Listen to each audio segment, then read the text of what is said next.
내편TV 시청자와 구독자 여러분 반갑습니다. 오늘의 관심은 연말과 연초가 합쳐지는 시점이라서 지난번 방송에 이어 세금 공제와 관련한 내용으로 이어가 보도록 하겠습니다.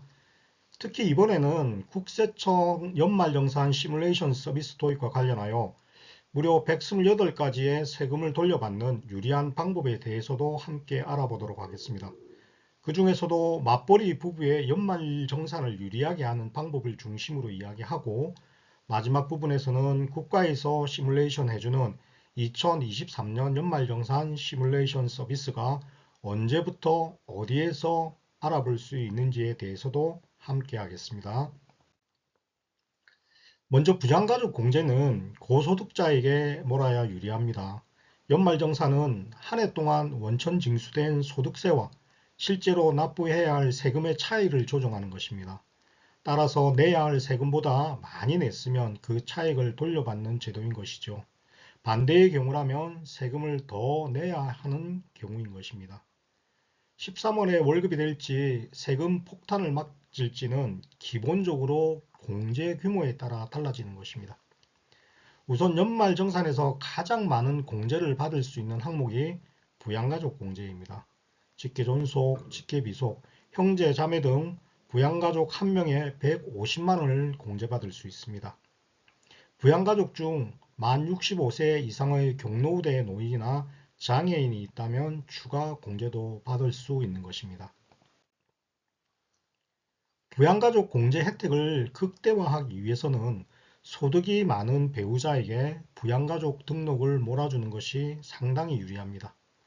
부양가족 공제는 과세 표준을 줄여주는 소득 공제 방식이기 때문입니다. 소득세는 소득이 많을수록 높은 세율이 적용되는데 이때 부양가족 공제 등으로 과세 표준을 줄여주면 세율도 낮아지는 이치입니다.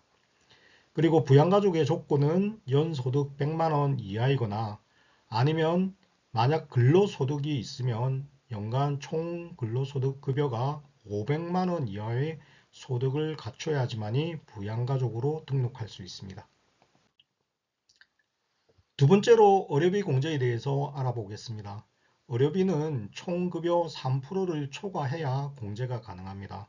따라서 의료비는 부양가족 공제와는 반대로 맞벌이 부부 중 소득이 적은 쪽으로 의료비를 몰아서 지출하는 것이 유리하겠습니다.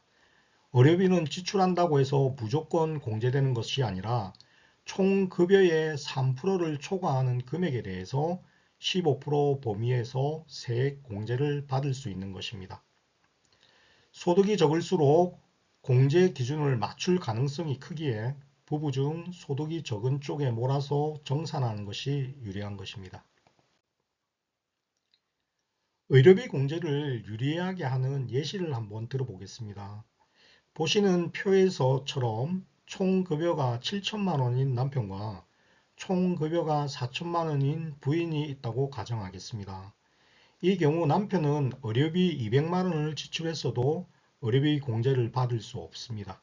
왜냐하면 총급여 7천만 원의 3%인 210만 원 이상 지출한 의료비에 대해서 15%를 공제받을 수 있기 때문입니다.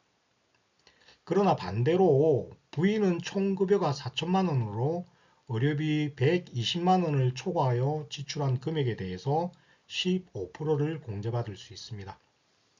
따라서 동일한 의료비 지출이라면 소득이 적은 아내분의 지출로 처리하게 되면 초과한 80만 원의 15%인 12만 원을 공제받을 수 있는 것입니다. 조금만 관심을 가진다면 12만 원의 세금을 돌려받을 수 있는 것이지요. 의료비 공제에서 우리가 한 가지 주의해야 될 부분이 있습니다. 자녀 의료비는 자녀에 대한 인적 공제를 받는 사람이 지출한 경우에만 세액 공제를 받을 수 있습니다. 만약 남편이 부양자녀에 대해 인적 공제를 받고 부인이 이 자녀를 위해 의료비를 지출했다면 남편의 인적 공제 대상자를 위해 지출한 의료비이기 때문에 공제를 받을 수 없습니다. 이 점에 대해서 부부간에 먼저 상의를 하신 후 의료비 지출에 대해서 준비하는 요령이 필요하겠습니다. 요즘은 출산율이 연간 0.8명 수준으로 세계에서 가장 낮은 출산율을 보이고 있어 걱정입니다. 그래서인지 다자녀 맞벌이 부부에게 세액공제에도 유리한 혜택을 부여하고 있는데 어떻게 정산하느냐에 따라 세액공제 금액이 달라질 수 있으니 자녀를 셋 이상 둔 맞벌이 부부라면 유의해서 정산하실 필요가 있겠습니다. 현재 자녀 세액공제는 만 8세에서 20세 자녀에 대해서 첫째가 15만원, 둘째가 15만원, 셋째가 30만원이 적용이 됩니다. 이때 자녀가 셋 이상이면 부부 중 한쪽으로 몰아주는 것이 유리합니다. 만약 남편이 2명, 아내가 1명으로 나눠 자녀를 기본공제 대상자로 둔다면 남편이 받을 수 있는 공제액은 15만원, 15만원에서 합 30만원이고 아내분이 받을 수 있는 공제는 자녀 하나이기 때문에 15만원으로 부부 합산 총 45만원까지 공제를 받을 수 있습니다. 하지만 배우자 한 명에게 자녀 부양가족을 몰아준다면 60만원으로 늘어납니다. 참고로 내년 기속소득에 대한 2025년 연말정산부터는 둘째 자녀 세액공제액이 기존 15만원에서 20만원으로 늘어나는 것도 좋은 소식이 되겠습니다. 지금까지 연말정산 소득공제의 맞벌이 부부가 유리하게 공제받을 수 있는 항목과 방법에 대해서 알아보았습니다. 저도 직장생활 현직에 있을 때 30년간 연말정산을 하여 보았지만 확실히 유리한 방법에 대해서 알기가 쉽지는 않았던 것 같습니다. 그래서인지 2024년 1월 18일부터 국세청 홈택스에서는 연말정산 시뮬레이션 서비스를 이용할 수 있게 되었습니다. 간편하게 예상 세액을 계산할 수 있음은 물론이고 더 유리한 방법으로 시뮬레이션 할 수 있는 서비스까지 제공되는 것입니다. 국세청 관계자의 말에 의하면 자녀가 3명이고 양가 부모가 4분이면 이들 가족이 사용한 신용카드, 의료비, 교육비 등에 따라 공제받을 수 있는 경우의 수가 무려 128가지나 나온다고 합니다.